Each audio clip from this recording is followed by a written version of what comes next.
I see my time is up. Thank you, Madam Chair. I thank the gentleman. Congressman Bilbray. Thank you, Madam Chair. Mr. Secretary, I'm sort of sitting here listening to this testimony and all at once realizing, as we're in the micro, there's a macro message here. You did say the Fed has the authority to hire and fire the Board of Directors. Well, what I said is I have an understanding that under unusual circumstances, if the Federal Reserve is dealing with a regulated entity and that there are decisions made at that regulated entity that endangers the safety and soundness of that institution, then the Fed has the authority to hold them accountable.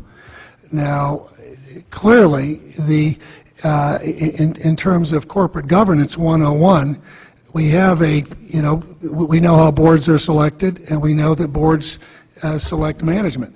But there needs to be something for regulated entities where the regulator can protect the safety and soundness. Well, I'm sensing we've moved in beyond where we've historically been. We've gone into a brave new world where now, with a de facto nationalization of the industry, we're sitting here as a committee considering items that in 1927, when this committee was founded, never dreamed that Washington would be determining what decisions are made in either Wall Street or Main Street. Now Washington is making those determinations. And this brave new world we ventured into of nationalizing, major industries really does place a strain on a system that was never designed to make the decision or to do the oversight as we're trying to do today. Never was perceived by the founders of this committee that we would be having this discussion. My question to you, as the Secretary, as we talk about other situations and talk about exit strategies, where is the exit strategy? What date can I tell my constituents that we will not have this discussion anymore? That this committee and Congress will not be discussing how we have influenced or directed the decisions in at least this major industry. When will we be out of the business of doing banking? Well, I would say, first of all, that is the major question. It's a question I ask myself, and it's a question that's easier to ask than it is to answer. But it's a question you should be asking, because we, as a nation, needed to do some things that many of us found abhorrent. They just were better than the alternative. And so once the system is stabilized and the economy is turned, then there needs to be great consideration given to how we exit this and in how we put in place those reforms to really reduce we're going to be back here again doing these sorts of things. But I can't stand here and tell you today that I have the answer to your question, but I hope it's soon.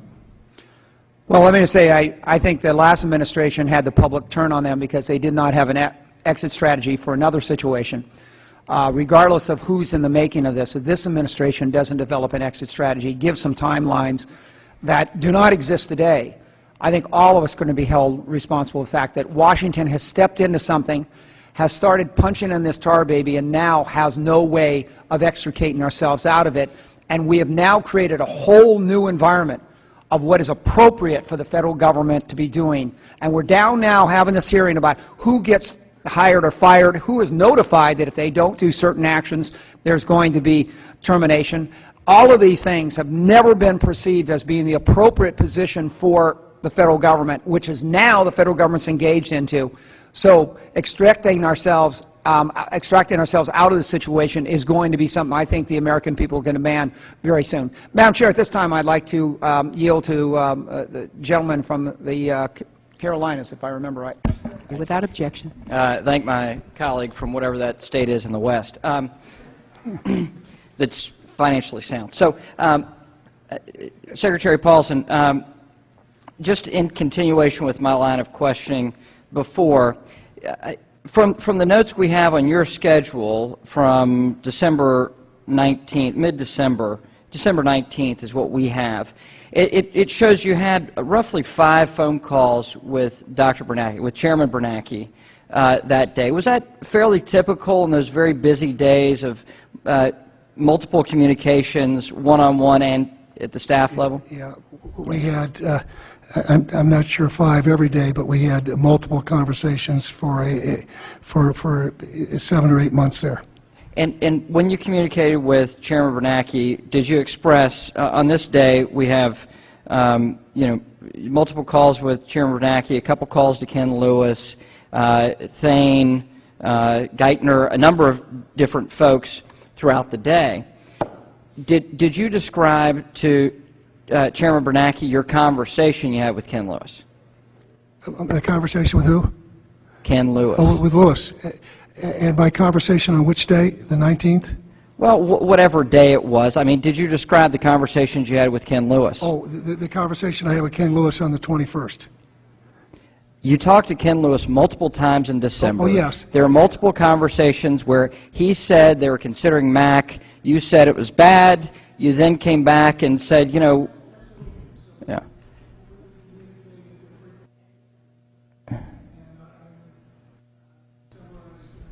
Your microphone, I think, is off. And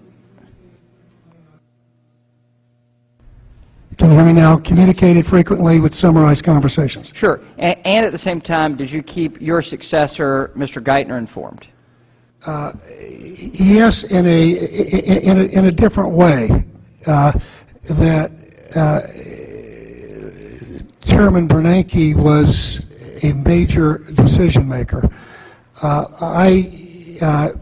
During this period, once Tim Geithner was a Secretary of Treasury designate, then we wanted a very smooth transition, so I kept him posted on a variety of things, but I wasn't looking to him as a decision maker when I posted him. Thank you. I thank the gentleman. Congressman Connolly. Thank you, Madam Chairman. And